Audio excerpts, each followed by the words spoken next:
இயேசு உங்களை நேசிக்கிறார். பிரியமானவர்களே, இந்த நாளில் ஆண்டவர் நம்மளோடு பேசும்படியாய் வேதத்திலிருந்து ஒரு வசனத்தை கூட, சில வசனங்களை கூட வாசித்து நாம் நமக்கு கற்றுக்கொள்ளக்கூடிய இந்த கடைசி காலங்களில் நம்ம அறிந்து கொள்ளக்கூடிய காரியங்களை எச்சரிக்கையாக இருக்கக்கூடிய ஆவியானவர் நம்ம கற்றுக் கொடுக்கக்கூடிய காரியத்தை பார்ப்போம். மேலும் பாருங்க, வெளிப்படுத்தின விசேஷம் 13வது அதிகாரம் 15வது வசனம் எப்படியாவது, மேலும் அம்மிருகத்தின் சொரூபம் பேசத்தக்கதாகவும் மிருகத்தின் சொரூபத்தை வணங்காத யாவரையும் கொலை செய்யத்தக்கதாகவும் மிருகத்தின் சொரூபத்திற்கு ஆவியை கொடுக்கும்படி அதற்கு சத்துவம் கொடுக்கப்பட்டது. அது சிறியோர் பெரியோர், ஐஸ்வர்யவான்கள், தரித்திரர், சுயாதீனர், அடிமைகள், இவர்கள் யாவரும் தங்கள் வலது கையினாவது நெற்றியினாவது ஒரு முத்திரையை பெறும்படிக்கும் அந்த மிருகத்தின் முத்திரையாவது அது நாமத்தையாவது நாமத்தின் லக்கத்தையாவது தரித்து கொள்ளுகிறான் தவிர வேறொருவனும் கொல்லவும் விற்கவும் கூடாதபடிக்கு செய்தது.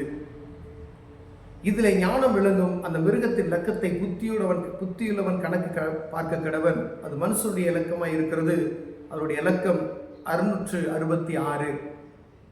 பிரியமானவர்களே, இந்த கடைசி காலம் என்கிற அந்த காரியத்தில் நம்ம ஆண்டவர் இந்த வெளிப்படுத்தின விசேஷத்தில் எழுதப்பட்ட காரியங்கள் நடந்து கொண்டு இருக்கிறது நாம் பார்க்கிறோம். அதுக்கான காரியங்கள்லாம் ஆங்காங்கே செயல்பட்டு கொண்டிருக்கிறது. இந்த மிருகம் சொரூபம் அப்படி சொல்லப்படுகிற அந்த காரியம் பார்த்தீங்கன்னா ஏஐன்னு சொல்லக்கூடிய ஒரு இது நம்ம இப்போ எங்கே பார்த்தாலும் பயங்கரமாக எல்லா நாடுகளும் முக்கியத்துவம் கொடுத்து பயங்கரமாக செய்து கொண்டுட்டு வருகிறதை நாம் பார்க்க முடிகிறது. ஒரு மனிதன் என்ன செய்கிறானோ அது பூரா ஒரு மனுஷன் பார்த்தா அன்னைக்கு ஒரு மிருகத்தில் ஒரு ஒரு இன்டர்வியூ எடுக்கிறாங்க ஒரு மிஷினில். அந்த மிஷின் சொல்லுது, அந்த எதிர்த்து கேள்வி கேட்டவங்களை பார்த்து உன்னையோட நான் நல்லா வேலை செய்வேன் அப்படின்னு சொல்லுது. அப்போ அவர் எவ்வளோ இன்டெலிஜென்ட்டாக அது பேசுதுன்னு பார்த்துங்க. அப்போ பாருங்க, இது மனுஷன் தான் கண்டுபிடிக்கிறான், அதுக்கு அதிகாரத்தை கொடுக்குறான். பூமியை கட்டுப்படுத்துவதற்கு இந்த மிருகத்துக்கு அதிகாரம் கொடுக்கப்பட்டது. அதுதான் மேலே சொல்லப்பட்டது, சிறியோர் பெரியோர் எல்லாம், ஐஸ்வர்யவான் தரித்திரர் எல்லாம், பூமியில் இருக்கிற அனைத்து மக்களுக்கும் அது முத்திரையை தரித்து கொள்ளும்படியாக ஒரு சிப்பு வைப்பாங்க. எல்லா இடத்துலையும் சொல்கிறாங்க பார்த்தீங்களா, ஊழியக்காரங்களாம் சொல்கிறாங்க ஒரு வெஹிக்கிள் சிப் வைப்பாங்க. அமெரிக்காவிலலாம் கம்பெனிகளில் இருக்கவங்களுக்கு அநேக இடத்துல அதை வைத்திருக்கிறாங்க.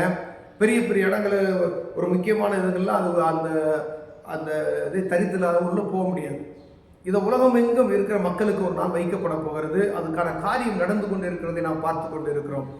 எதற்கு நாம் எதை அறிந்து கொள்ள வேண்டும் என்றால், இது கடைசி காலத்தில் நாம் இருக்கிறோம் என்பதை மறந்து போய்விடாதபடி. ஏன்னா இந்த அடிக்கடி நம்ம டிவியில் பார்த்தீங்கன்னா அந்த பிக் பாஸ்ன்ற ஒரு நிகழ்ச்சி நடக்கிறதை நாம் பார்க்கிறோம். ஓடவும் முடியாது, ஒளியவும் முடியாது. அதை சொல்கிறான் பார்த்தீங்களா, அது ஒரு கண்ணு மட்டும் பார்க்குற மாதிரி ஒரு அடையாளம் போட்டுக்கிட்டு இருக்கான். ஏன்னா அது ஓடவும் முடியாது, ஒளியவும் முடியாது அப்படின்னு சொல்லி நம்மளை எப்பயுமே ஒருத்தர் வாட்ச் பண்ணிக்கிட்டே இருக்கிறாங்க. நம்ம மறந்து நம்ம செயல்படுகிற காரியம் தான். ஆனால் யாரும் நம்மளை என்ன செய்வாங்க, எப்பொழுதும் நம்மளை கண்காணித்து கொண்டு இருப்பான். அப்போதான் என்ன செய்வான், அந்த மிருகத்தின் முத்திரையாவது நாமத்தை லக்கத்தையாவது தரித்து கொள்ளுகிறது தவிர வேறொருவனும் வாங்கவும் விற்கவும் முடியாது, வியாபாரம் பண்ணவும் முடியாது, பொருளை வாங்கவும் முடியாது. அப்போ எவ்வளவு சட்ட திட்டங்கள் மாறும் அப்படின்னு பாருங்க. அது அந்த அண்டி கிறிஸ்துவின் ஆட்சி அப்படி சொல்லப்படுகிற அந்த காலகட்டத்தில் வரும் என்பதற்கு ஆண்டவர்கள் எழுதி வைத்திருக்கிறார். அப்போ அந்த முத்திரையை 666 அந்த பார் கோடு 3 கோடு இருக்குது. அதெல்லாம் நமக்கு தெரியும். அந்த கார்டு எல்லா நீங்கள் எந்த கடைக்கு போனீங்கன்னா அந்த கார்டில் பார் கோடு மாட்டியிருப்பான். அதுதான் அந்த நம்பரு. இப்போ கைக்குள்ளே வச்சிருவான், நமக்கு ஒரு பார் கோடு வச்சிருவான். அப்போ நம்ம அப்படி வச்சா அவனுடைய ஆட்சிக்குள் நம்ம நுழைந்து விட்டோம். அது ஆண்டவருடைய பிள்ளைகளுக்கு விரோதமான ஒரு காரியம். அது சீக்கிரத்தில் எப்போ நடக்கும்னு தெரியாது. ஒருவேளை அதற்கு முன்பாக ஆண்டவருடைய வருகை இருக்கும். அதை தான் நம்ம அறிந்து கொள்ளணும். ஒருவேளை இது நடக்கும், இதை மனசில் வச்சுக்கணும். இப்படியெல்லாம் நடக்க போகுது, ஒரு மிருகம் ஒரு கம்ப்யூட்டர் நம்மளை ஆள போகுது அப்படின்னு சொல்லி வேதத்தில் எழுதிருச்சு. அது என்ன செய்யுமா, தான் கடவுள், அவனை வணங்காதவனை பூரா கொண்டு போடுறோம் அப்படின்ற ஒரு கணக்கு வேதத்தில் அப்படிதான் எழுதப்பட்டு இருக்கிறது. அந்த மிருகத்தை வணங்காத எல்லாம் அது பேசக்கூடியதா இருக்கும் அப்படின்னு போட்டிருக்கு. அது பேசும், அதுக்கு எல்லா பவர் இருக்கும். அப்ப நம்ம எங்கேயுமே ஒண்ணுமே தப்பிக்கிறதுக்கான வழியே கிடையாது. ஏன்னா அதனுடைய நம்மளை எங்கு போனாலும் வாட்ச் பண்றதுக்கு நீ என்ன செஞ்சாலும் அதை காமிச்சு கொடுத்துரும். அப்படிப்பட்டதான காரியத்தை இதுல எழுதப்பட்டு இருக்கிறது. ஆனா அதுக்கு முன்பதாக ஆண்டவருடைய வருகை இருக்கிறது. அதற்கு ஆயத்தம் உள்ளவர்களாய் நாம் காணப்படும்படியா ஆண்டவர் பேசுகிறார். ஒரு காலம் செல்லாது, கடைசி காலம் எல்லாம் நம்ம அறிந்திருக்கிறோம், தெரியும். ஆனா இந்த டிவி நிகழ்ச்சியில நீங்க பாக்குறீங்க பாத்தீங்களா, அவங்களை அறியாமலே செய்யக்கூடிய காரியங்கள், இது நம்மளை மதிமயக்கக்கூடிய ஒரு காரியம் நாம் நடந்து கொண்டே இருக்கும். இது ஏன் அப்படின்னா, நம்ம உலக கவலையில, உலக நெருக்கத்துல நமக்கு இருக்கக்கூடிய காரியத்தை பார்த்து கொண்டே இருப்போம் ஒழிய ஆண்டவருடைய வருகையை நாம் மறந்து போய் விடுகிறோம்.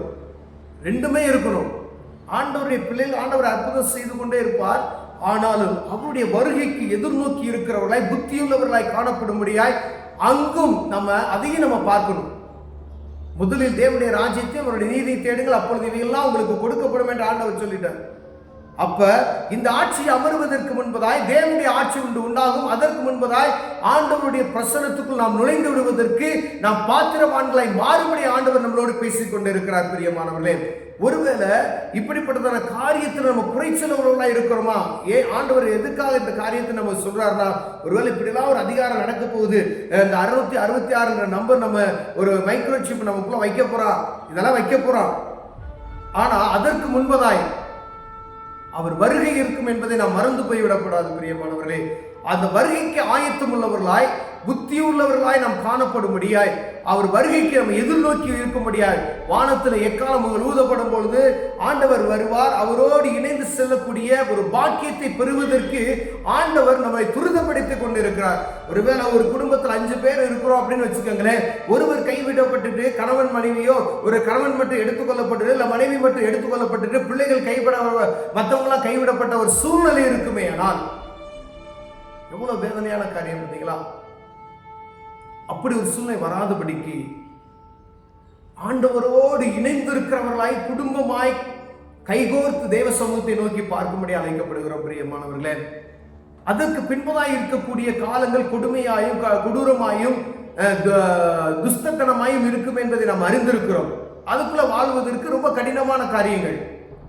அப்ப அவருடைய வருகை அது சீக்கிரத்தில் இருக்கிறது என்று சொன்னா பார்த்தீங்கன்னா, நான் போவேன், எப்படி போனேன்னா அதே மாதிரி வருவேன் அப்படின்னு சொல்லியிருக்கிற ஆண்டவர், இந்த காரியத்துக்கு முன்பு அந்த காரியம் நடக்கும். அதற்கு ஆயத்தம் உள்ளவர்களாய் நாம் காணப்பட ஆண்டவர் உங்களோடும் என்னோட பேசுகிறார். பைபிள் வாசிக்கிறேன், ஜெபம் பண்றேன், இது மாத்திரம் அல்லாதபடி என்னுடைய ஆவிக்குரிய வாழ்க்கையில அடுத்த கட்ட லெவலுக்கு நான் என்ன செய்யணும் அப்படின்னு சொல்லுகிறது. ஒரு வியாபாரம் பார்க்குறவங்க அடுத்த லெவலுக்கு போறதுக்கு என்ன செய்யறீங்களோ, ஒரு பிஸ்னஸ் பண்ண எப்படிலாம் ஐடியா பண்ணுறாங்களோ, என் ஆவிக்குரிய வாழ்க்கையில் ஒரு ஸ்டெப் முன்னேறிட்டேன்னா அடுத்த ஸ்டெப் முன்னேறுவதற்கான காரியங்களை என்ன செய்யலாம் அப்படின்றத நம்மளை ஆராய்ந்து பார்த்து தகுதியுள்ளவர்களாய், உண்மை எனக்குள்ள என்ன குணங்கள் மாறணும், ஜென்ம சுபாவம் இருக்க அலசி பார்க்கணும். கோபமாக இருக்கலாம், பெருமை பேசுகிறதா இருக்கலாம், பொய் சொல்லுகிறதா இருக்கலாம், ஏதோ ஒரு காரியம் ஒவ்வொரு மனுஷனுக்குள்ளேயும் எல்லாருக்குள்ளேயும் இருக்கிறது. ஆனால் அடுத்து தேவ சமூகத்தில் உட்கார்ந்து ஆண்டவரை நான் என்ன செய்யணும், எனக்குள்ள என்ன காணப்படுகிற மறைந்திருக்கிற காரியத்தை எனக்கு வெளிப்படுத்துங்கன்னு சொல்லி தேவ சமூகத்தில் கேட்போமா? என்னால் ஆண்டவர் அதை நமக்கு வெளிப்படுத்துவார். அப்பொழுது அதிலிருந்து நம்ம என்ன செய்யலாம், அந்த காரியத்தை விட்டு விலகி ஆண்டவரோடு சமூகத்தில் பரிசுத்தமாய் வாழ்வதற்கு ஆண்டவர் நம்மளை என்ன செய்வார், அதை தகுதியுள்ளவர்களாய் மாற்றுவார். அப்பொழுது எந்த நேரத்தில் ஆண்டவர் வந்தாலும் நம்ம அவரோடு கடந்து செல்வதற்கு ஆயத்தமுள்ளவர்களாய் காணப்படுவோம் என்பதில் சிறிதளவும் சந்தேகமே இல்லை. வேலை இப்ப ஆண்டவர் வந்தால் யாரெல்லாம் எடுத்துக்கொள்ளப்படுவார்கள், யாரெல்லாம் கைவிடப்படுவார்கள் நமக்கு தெரியும். ஏன்னா நான் எப்படி இருக்கிறேன் எனக்கு தான் தெரியும், நீங்க எப்படி இருக்கீங்கன்னு உங்களுக்கு தான் தெரியும். அப்ப அந்த ஆண்டவருடைய வருகைக்கு எதிர்நோக்கி இருக்கக்கூடிய காரியத்தில் நம்ம சரியா இருக்கிறோமா என்பதை பார்க்கும்படி ஆண்டவர் உங்களோடு பேசுகிறார். கண்களை மூடுவோம், ஜெபம். ஆண்டவரே, கிறிஸ்துவின் வருகைக்கு எதிர்நோக்கியுள்ளவர்களாய் ஆண்டவரே, உம்மோடு நீ வரும்பொழுது உம்மோடு இணைந்திருக்கு, உம்மோடு கடந்து செல்கிறவர்களாய் நாங்கள் காணப்பட அது ஆயத்தமாய் இருக்க ஆண்டவரே எங்களுக்கு உதவி செய்யுங்க. எங்களை மெய் மறக்கிற மதிமயக்கக்கூடிய காரியங்களுக்கு அடிமைப்பட்டு விடாதபடி காத்துக்கொள்ளுங்க. இயேசுவின் நாமத்தில் பிதாவே, ஆமென்.